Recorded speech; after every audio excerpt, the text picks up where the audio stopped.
Consider supporting this podcast on Patreon.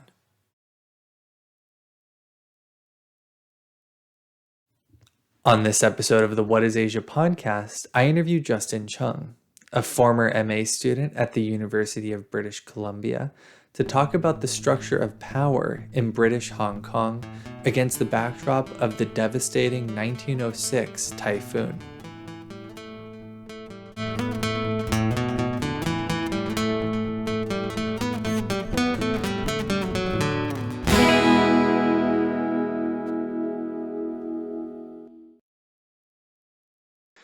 Justin, thanks for coming on this episode of the What is Asia podcast. Thank you. Thanks for having me.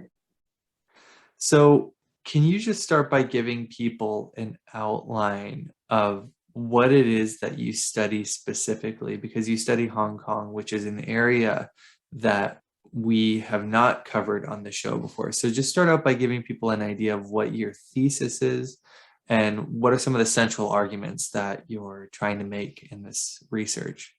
Yeah, for sure. So my thesis, my research focus is on the colonial Hong Kong in the early 20th century. So my thesis specifically focuses on the colonial government on that particular year of 1906 when there was a huge typhoon hitting Hong Kong at the time. So basically, the argument of my thesis is that I try to argue that like how the colonialism was worked on Hong Kong at the everyday level, in which it involved different political players like the governor, the colonial office, and also other local elites like either European and Chinese elite, and how they work together and how they have certain kinds of check and balance. Because in the past, the scholarship, we usually understand that like the governor had a huge power over the colony as it was a crown colony. But I try to argue that in certain extent, especially on the everyday level, the governor was not as powerful as we used to think. Yeah. And I guess, can you just go a little more into that? What do you mean the governor is not as powerful as we think? Can you explain what are the ranges of the governor's powers? What was he able to do and not do? And specifically, you talk about the 1906 typhoon. So can you use the typhoon as a backdrop to explain the limitations on his powers? Yeah, for sure. So the governor, because in the crown colony system, the governor was invested with a huge power to dominate literally a lot of stuff in the colony. For example, the legislation, although Hong Kong had a legislature, but it was filled with most officials from government. So he could dominate in terms of numbers, when there was a voting, and also dominate the legislature in terms of all those procedures, suggesting bills and laws and things like that. And of course, and also when in the governor's relation dealing with the CEO in London, usually London there was received the wisdom that they would trust the governor more than just following whatever policy they had. So there were a couple cases or examples that they will just trust the governor when he decided on something, some policies and things. And when you say they, do you mean the general public or other members of the government system? Who is they? Oh yeah, I mean the colonial office in London. Basically, colonial office was a government department which appointed the governor. So technically, they were the governor's boss, right? So, but in most cases, they would just let the governor do whatever they wanted. Yeah. And of course, dealing with the local elites, the governor was a political leader. So and then actually they had quite similar interests in the colony that they also both people they want to make the colony prosperous, make them stable for trading and for their own interests. So they're more willing to collaborate together. Yeah. And I guess it's important to note for people who don't know that much about the history of British colonies in China. In some of my own previous research that I've done on the colonial period, you look at Shanghai for an example, and not to exaggerate its power too much, but in some senses, it was sort of a country unto itself. Uh, the international settlement that was run by uh, members of a cabinet that were made up of British and Americans and other countries. And sometimes, even when the home country would tell them to do one thing, the Shanghai Municipal Council, the council running the international settlement, would actually uh, circumvent the home power to pursue their own interests. Was this similar in Hong Kong? Yeah, I would say so. And of course, like in Hong Kong, the case was the governor, right? Not the council like like what Shanghai had. And there are a couple of examples. For example, like there was an issue in I think in the 1930s, like the London wanted to get rid of the traditional practice of keeping female servants, which some people in England they thought it was like a slavery thing. But actually, in local context in China and Hong Kong, there were like a lot of complications. That wasn't really like that, and the governor and the government followed what the Chinese said and tried to circumvent all these policies and try to avoid to enforce it onto Hong Kong. But so it took like about a decade to make it really disappear, to fade out this practice. Yeah.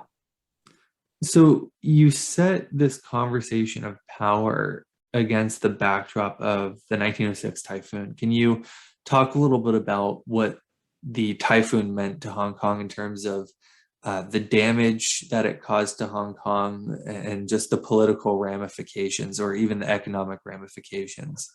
Yeah, sure. So typhoon was, I mean, even until today, like typhoon is a usual thing to Hong Kong, right? It happens like a couple times, many times a year over the summer.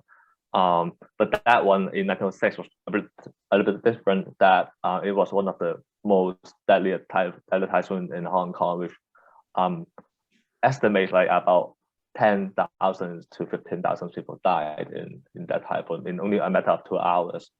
So it was really bad, and of course, like there are a couple other reasons. Because like and one of the highlights that the observatory at that time they didn't report, like they didn't signal the arrival of the typhoon early enough so that people could not avoid it or like get sheltered.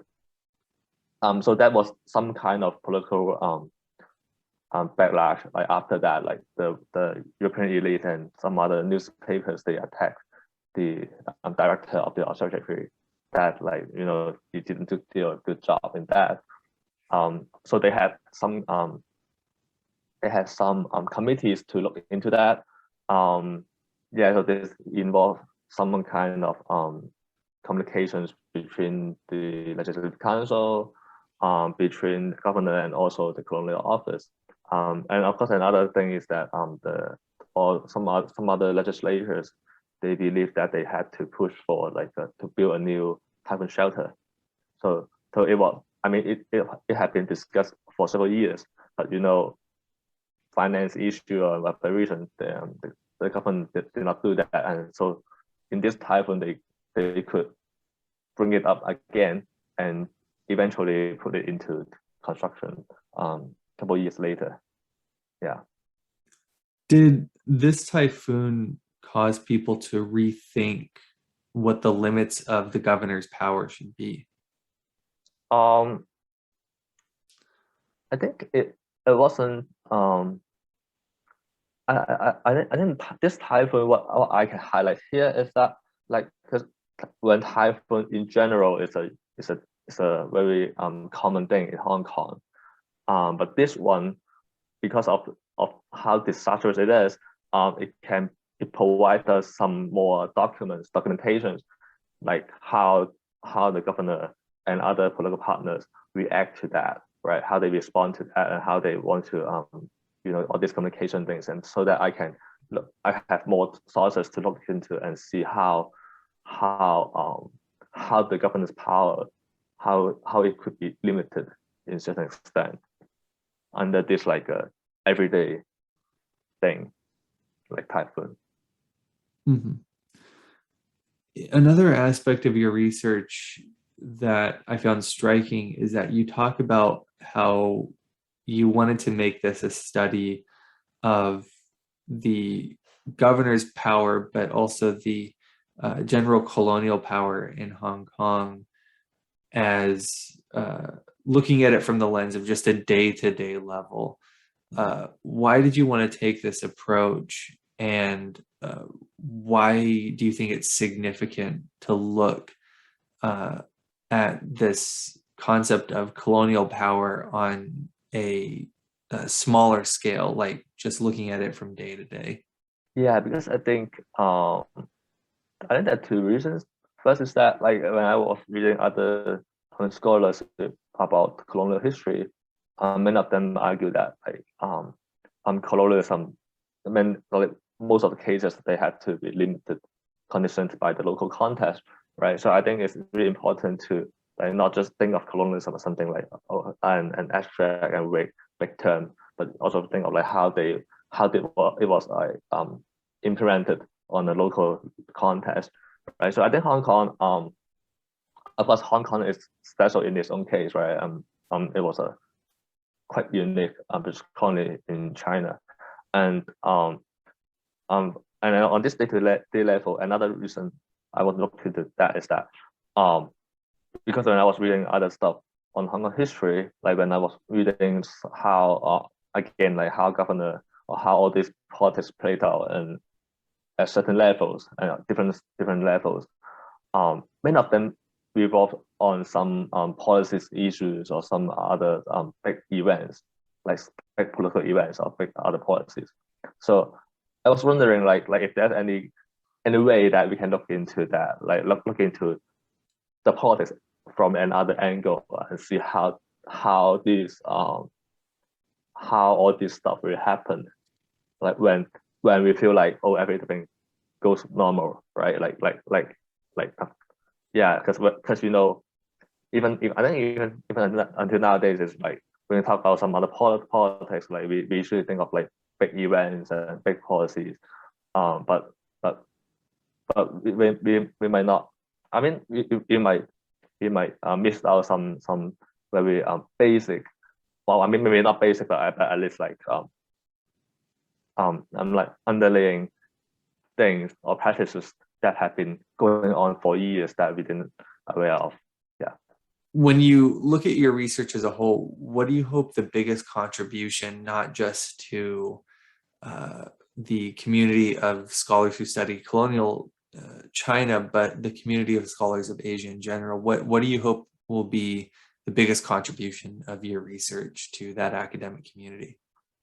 Yeah, I hope I think maybe two things. I think first I hope my case in Hong Kong here could be well not copy like could be referenced like to study other colonial cases in China or Asia in more general, because like this kind of layered communications and practices, right, between the governor, the head of the colony, and also the metropole, right, in London, and also the local people, the elite. Of course, I mean these Europeans aren't really local, but this a couple layered communication practices, like how they interact with each other, and all this kind of power played out in between. I think it's really interesting, and I think yeah, and I hope that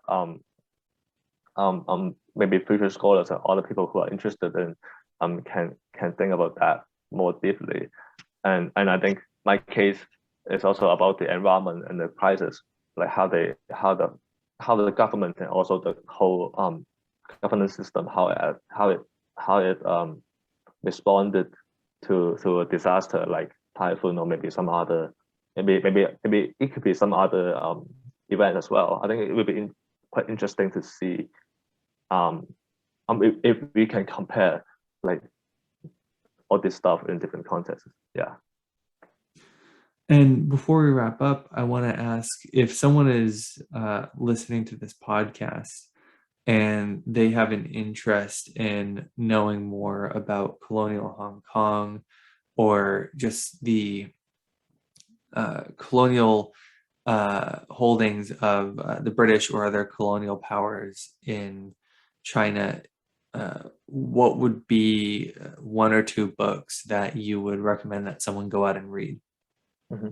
Yeah, for colonial Hong Kong, I will recommend if I talk about the whole general history of Hong Kong, I recommend Steve Zhang's A Modern History of Hong Kong. So that's a quite good introductory book to look into the whole period of Hong Kong history from I think from founding of the colony until perhaps until 97 or maybe now. So, yeah. Another book I recommend to like more specifically look into the this kind of colonialism is John Carroll's Edge of Empire. So I think it was published like maybe 15 years ago or so, but I mean it's still really insightful because it looks into the pre-war period and how Chinese elite and British colonials how they interact with each other and all this kind of stuff. Yeah. Great, Justin. Thank you for joining us on this episode of the What is Asia podcast. Thank you. Thank you. And for those who have an interest in watching more content, you can go to the What is Asia podcast YouTube channel or NakotaDefonso.com. We'll see you in the next episode.